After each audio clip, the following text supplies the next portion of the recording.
your BBV students wish you happy Diwali.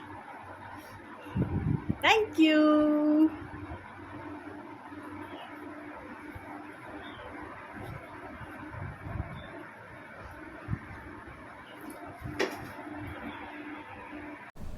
दोस्तों नमस्कार, मैं हूं शैलेंद्र सिंह और आप देख रहे हैं हमारा YouTube चैनल शब्द शब्द शैलेंद्र सिंह। आज हम आपके साथ जुड़े हैं गीतांजलि नायर जी के साथ। गीतांजलि नायर जी लखनऊ में भारतीय बधिर विद्यालय है, उसमें टीचिंग का काम करती हैं। आप टीचिंग के काम से ये नहीं समझिएगा कि वो खाली टीचर हैं। इस पूरे स्कूल का जो फाउंडिंग है, वहाँ से लेके जो उनकी यात्रा है, वो अब ये है कि हम एक इसको विश्वविद्यालय के रूप में आगे देख रहे हैं। उन्होंने बहुत सारे युवा बच्चों को जोड़ा है जो उनकी आगे मदद करेंगे। गीतांजलि जी का मानना है कि यही बच्चे आगे उस सपने को साकार करेंगे। ये जो विद्यालय है वो डेफ बच्चों के लिए है। डेफ का मतलब ये है जो सुन और बोल नहीं सकते हैं, वो बच्चे हैं। जो सुन और बोल नहीं सकते उनकी भी अपनी अपने एक पैरामीटर्स होते हैं। कुछ को जो आज आधुनिक रूप से मशीनें हैं वो मदद कर सकती हैं, और कुछ के साथ वो मशीनें भी मदद नहीं कर सकती। उनको एक साइन लैंग्वेज में बात करनी होती है। तो साइन लैंग्वेज का क्या महत्व है, डेफ लोगों की क्या स्थिति है, और गीतांजलि जी का जो सफ़र रहा है वो कैसा रहा है, आज इस मुद्दे पे बात करेंगे। बहुत बहुत आपका स्वागत है। Thank you sir, thank you.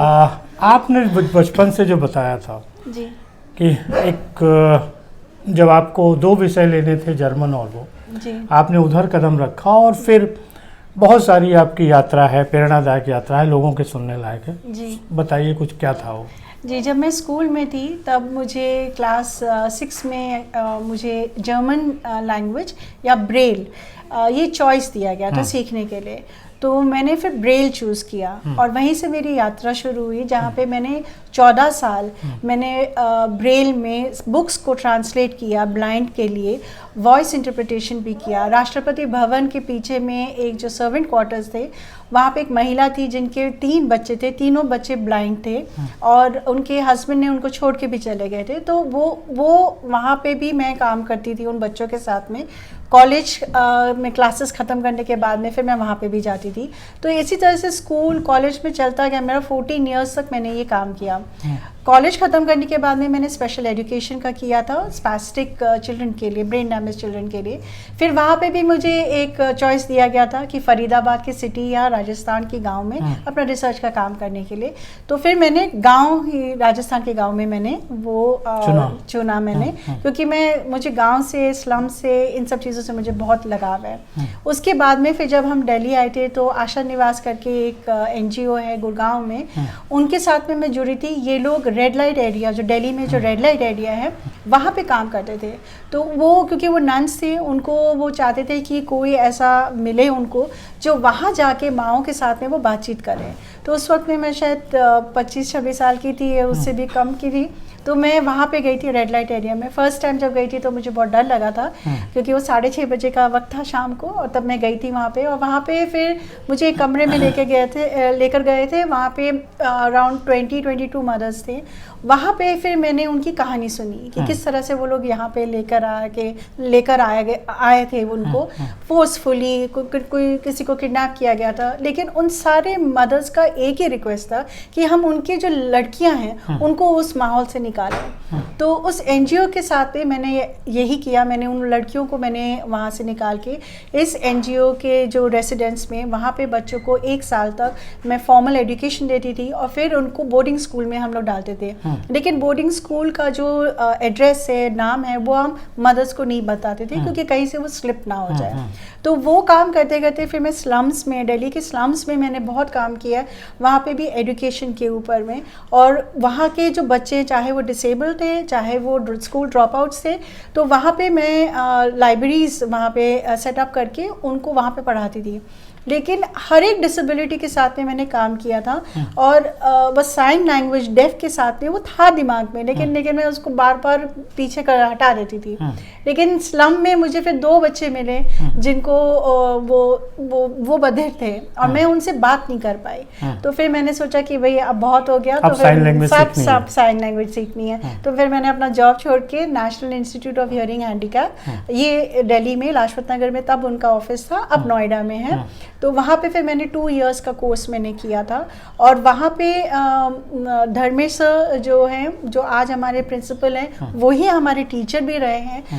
Dharmesh sir ने मुझे बहुत कुछ बताया डेफ के बारे में, और मैंने भी जाना कि इतने साल जो मैं डिसेबिलिटी के साथ में जो काम कर रही थी, डेफ के लिए कुछ नहीं है हमारे भारत में, कुछ नहीं है। They are the most marginalized, education के नाम पे कुछ नहीं था। और तब मैं जब डेफ कम्युनिटी के अंदर में और भी जब डीपली चली गई, तब मैंने देखा था कि दे हैव नथिंग, उनके जीवन में कुछ नहीं है।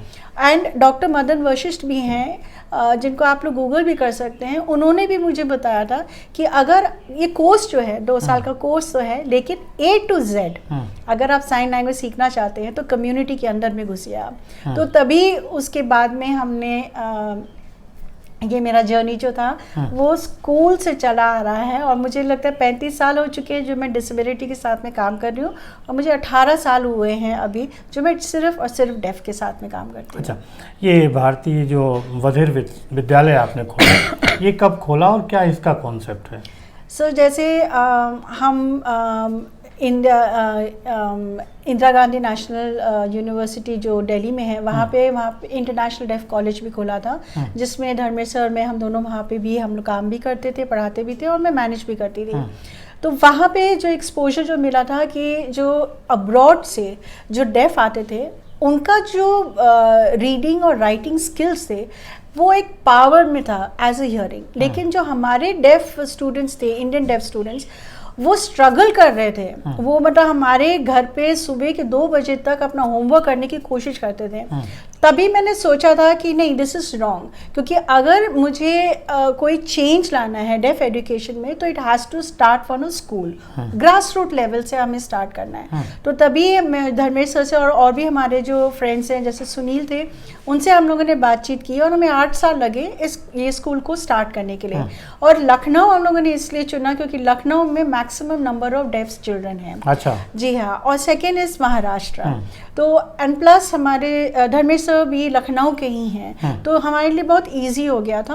और तब हम लोगों ने सोचा था कि ये स्कूल हम लोग स्टार्ट करेंगे। ये 2015 में हम लोगों ने स्टार्ट किया था। शुरुआत हम लोगों ने डेफ अडल्ट्स को टीच करने के लिए उससे स्टार्ट किया था। फिर 2016 से हम लोगों ने अपना ये स्कूल खोला था विद द सोल एम कि हम डेफ एजुकेशन में हम चेंज ले आएंगे। एक सच्चे मायने में जो एक ट्रूथफुल वे में जो एजुकेशन देना चाहिए इन बच्चों के लिए, जो उनका अपना हक है एज अ हियरिंग, जो उनका हक है, उसी तरह से हम इन बच्चों को भी दें। अच्छा। तो इसी मकसद से हम लोगों ने इसको 2015 में आपने खोला। जी। कितने बच्चे हैं आपके साथ और किस तरीके से उनको एजुकेट कर रही हैं? अभी फ़िलहाल क्योंकि ये एक रेजिडेंशियल स्कूल है ये, और बच्चे हमारे साथ में ही रहते हैं, वो सबसे इम्पॉर्टेंट है क्योंकि उनको 24/7 साइन लैंग्वेज का एक्सेस होना बहुत ज़रूरी है। और ये बच्चे जो हैं वो 9 बच्चे हैं मेरे साथ में जो रहते हैं, एक सिवाय एक के जो अप डाउन करते हैं, और एक और बच्ची भी आने वाली है।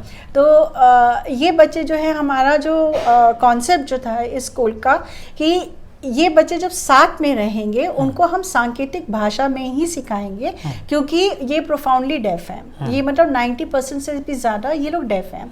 तो ये जो भी हमारे जो सब्जेक्ट्स हैं, चाहे वो हिंदी हो, इंग्लिश हो, मैथ्स हो, साइंस हो, हिस्ट्री हो, ज्योग्राफी हो, हम लोग सब इसे सांकेतिक भाषा में ही सिखाते हैं। अच्छा। और ये बच्चे जो हैं आज मतलब मैं बहुत प्राउडली भी कह सकती हूँ कि हमारे बच्चे और हमारा जो स्कूल है वो सबसे पहला स्कूल है भारत में and the only deaf school in India जिसके पास में एक प्रोफेशनल टेलीस्कोप भी है। चाहे आपने शायद चांद को भी नहीं देखा है, वीनस, जुपिटर, सैटर्न नहीं देखा, हम सब ने देखा है सब। अच्छा। और मेरे जो स्टूडेंट्स हैं वो उन्होंने 2 प्रोजेक्ट्स भी करे हैं, स्पेस एज अकेडमी जो नासा से जुड़ा हुआ है, और 2 प्रोजेक्ट भी हम लोगों ने करा है, मून ओवर अस, उसके सर्टिफिकेट्स भी हमारे बच्चों को मिला है। और ग्लोबली बहुत सारे स्कूल्स ने पार्टिसिपेट करा, लेकिन इंडिया से हमारा ही सिर्फ एक बधिर विद्यालय, हमारा जो डेफ स्कूल है उसमें पार्टिसिपेट हुए, और इंडिया से ही हमारे ही डेफ चिल्ड्रन हैं जिन्होंने पार्टिसिपेट किया, बाकी सब हियरिंग बच्चे थे। अच्छा। और अब आने वाले नेक्स्ट हमारा जो 3rd प्रोजेक्ट जो है उसमें हमें कहा गया है कि हमारे स्कूल को एज अ ब्रांड एम्बेसडर चुना गया है, ताकि बाकी जो जितने भी स्कूल्स हैं उनको हम लीड करेंगे। अच्छा, ये तो आपके अपने स्कूल की बात है। अगर हम देखें भारत में और दुनिया में, भारत में फोकस करते हैं कि डेफ की स्थिति क्या है, क्या एक संख्या होगी और क्या उनके लिए सरकार और समाज कर रहा है? मतलब बाहर विदेश में भारत की ही बात करते हैं। भारत की ही बात करते हैं सर। जहाँ पे भारत की बात हम करेंगे, अभी तक तो अभी बहुत रिसेंटली 2016 में ही साइन लैंग्वेज को मान्यता दी गई। अच्छा। इससे पहले तो बिल्कुल ही नहीं। और अभी भी अगर आप देखेंगे जो जितने भी डेफ स्कूल्स हैं भारत में, उसमें जो भी जो टीचर्स हैं सर, वो सब हियरिंग टीचर्स हैं जिनको सांकेतिक भाषा नहीं मालूम है। तो बच्चों को, मतलब बच्चे 12 साल रहने के बावजूद भी उनको पढ़ना या लिखना नहीं आता है, क्योंकि टीचर्स जो है वो ऑरलिज्म यूज करते हैं, बोर्ड पे लिखते हैं, बच्चे कॉपी करते हैं। सो कोई चेंज नहीं आया है इतने सालों से। लेकिन अभी जो साइन लैंग्वेज इंस्टीट्यूट जो खुला हुआ है, रिसर्च इंस्टीट्यूट जो खुला है, वहाँ पे उन्होंने अब CBSE के जो कोर्सेज हैं उनको उन्होंने ट्रांसलेट करा है इनटू साइन लैंग्वेज। लेकिन that also is little bit problematic, क्योंकि रीजन बीइंग है कि हम टीवी में उनको साइन लैंग्वेज में हम दिखा तो देते हैं, लेकिन फिर भी teachers are not qualified sign language में जो उस चीज को वो एक्सप्लेन भी कर पाए। तो क्लास में बैठ के बच्चा साइन लैंग्वेज में उस कोर्स को वो देख लेता है, लेकिन जब वो घर जाता है वो कैसे प्रैक्टिस करेगा?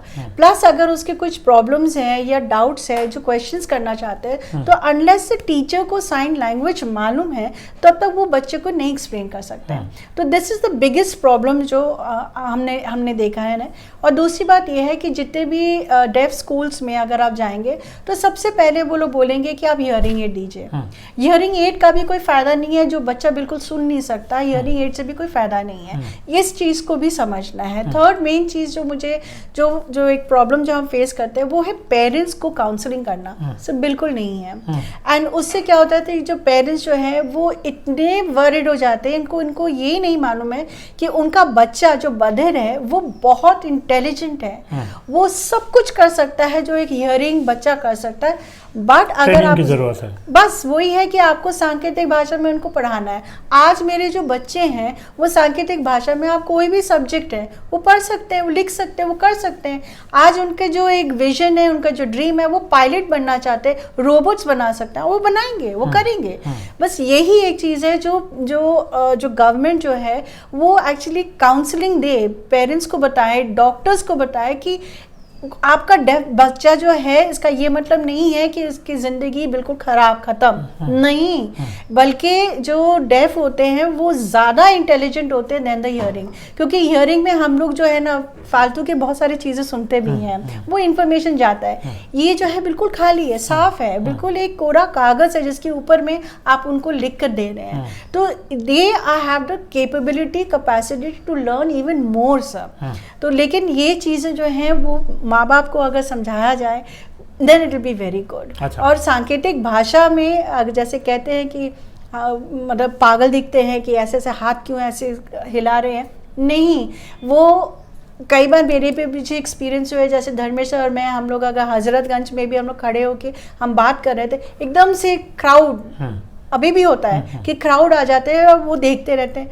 फिर बोलना पड़ता है कि आप क्या देख रहे हैं, हम लोग बात कर रहे हैं। तो एकदम से वो हैरान हो जाते हैं कि मैं सुन सकती हूँ, बोल सकती हूँ। तो ये सारी जो अवेयरनेस है ना वो हमें और स्प्रेड करना है। अच्छा, आप अपने स्कूल को विश्वविद्यालय के रूप में देखना चाहती हैं? जी बिल्कुल सर। क्या समाज से अपेक्षा करती हैं, कैसे वो आपका सहयोग करें और आप लोग कैसे उसको आगे बढ़ाएंगे?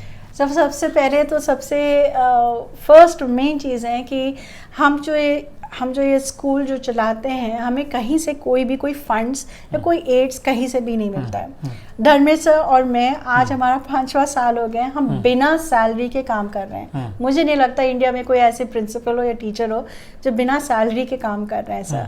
और मुझे शर्म भी नहीं आती है कहने के लिए कि जैसे ये रेंट के लिए हर महीने हम ऐसे जाते हैं, अपना झोली फैला के हम जाते हैं, हम भीख मांगते हैं। हमें कोई शर्म नहीं है बताने के लिए कि मतलब चाहे वो रेंट के लिए हो, बिजली के लिए हो, राशन के लिए हो, हमें शर्म नहीं आती है। हम तो उतरन के कपड़े भी पहनते, इसे भी कहने के लिए हमें कोई शर्म नहीं है, क्योंकि हमारा जो मकसद है, जो एम है, वो यही बच्चे हैं। धर्मेश सर से जब आप बात करेंगे तो आप रियलाइज करेंगे और अंडरस्टैंड करेंगे कि लाइफ इज सो डिफिकल्ट इनके लिए, और वो चीज़ मतलब एक एजुकेशन से ही वो चेंज आ सकते हैं। तो अभी जो है हम लोग जिस रेंट जो इस घर से हम लोग अपना स्कूल चलाते हैं, ये बिकने वाला है। और मतलब आपके इस चैनल के माध्यम से हम रिक्वेस्ट करना चाहते हैं लोगों को कि प्लीज़ जस्ट हेल्प कि ये एक बधिर स्कूल को आप लोग बनाएं, क्योंकि ये घर जो है वो 40 लाख में बिक रहा है और हम क्राउड फंडिंग से पैसा इकट्ठा कर रहे हैं, क्योंकि हमें कहीं से कोई फंड्स नहीं मिलता है। एंड कुछ लोग आए हैं सामने में और आज तक हमने 6 लाख तक हम लोगों ने इकट्ठा कर लिया है, लेकिन 34 लाख और चाहिए हमें। और आप लोग मतलब थोड़े से भी अगर कुछ लोग अब थोड़े भी अगर देंगे तो वो पूरा एक समुद्र बन जाएगा, और उससे हम लोग ये घर एक परमानेंट जगह मिल जाएगी हमारे बच्चों के लिए, ताकि हमें ये डर ना लगे कि अब ये घर चला गया तो फिर मेरे बच्चे वापस गांव जाएंगे तो उनका लाइफ क्या है, कुछ भी नहीं रहेगा। और हमारी जो अपनी भी जो मेहनत हमने की है 5 साल से जो बिना सैलरी के काम कर रहे हैं, हमारा मकसद नहीं है कि हम इसको एक बिजनेस स्कूल बनाएं या फेम चाहिए, वो सब हमारे बच्चे खुद कर लेंगे। उनकी पढ़ाई लिखाई से ये जो जैसे नासा तक पहुंच चुके हैं, तो ये स्कूल का जो नाम है वो बच्चे ही लेके आएंगे, हमें कुछ करने की ज़रूरत नहीं है। हम सिर्फ चाहते हैं कि हम ये जगह एक परमानेंट जगह मिले। और दूसरी बात ये भी है कि हमारा जो फ्यूचर है, जो हम लोगों ने सोचा है कि इंडिया में कोई भी कॉलेज नहीं है सिर्फ डेफ बच्चों के लिए नहीं है। तो हमारा एक विज़न है कि हम आगे चल के भी भारतीय बधिर विश्वविद्यालय बनाएं, और ये जो स्कूल है, हमारे जो बच्चे हैं, यही इस स्कूल को आगे लेके जाएंगे। यही हमारे बच्चे जो है ये कॉलेज भी बनाएंगे, क्योंकि हम नहीं चाहते कि बाहर से वो सुनने वाले लोग आए जिनको कुछ नहीं मालूम है डेफ वर्ल्ड के बारे में, डेफ कल्चर के बारे में, डेफ लाइफ के बारे में, जिनको कुछ नहीं मालूम है, सांकेतिक भाषा भी नहीं मालूम है। तो क्यों हम उन लोगों को इन्वॉल्व करें?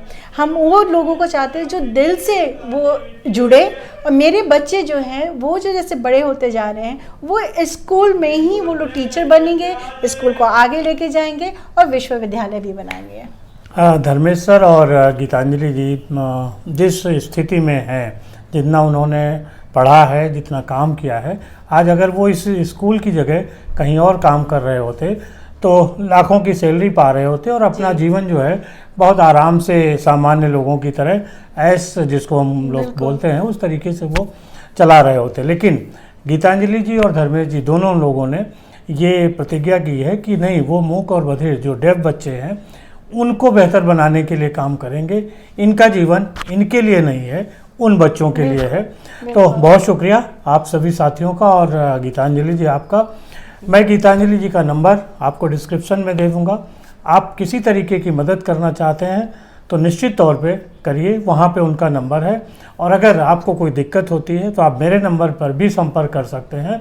हम गीतांजलि जी तक पहुँचने में आपकी मदद करेंगे और एक पूरा समाज मिल के इस काम को आगे कर सकता है। बहुत शुक्रिया, धन्यवाद। धन्यवाद।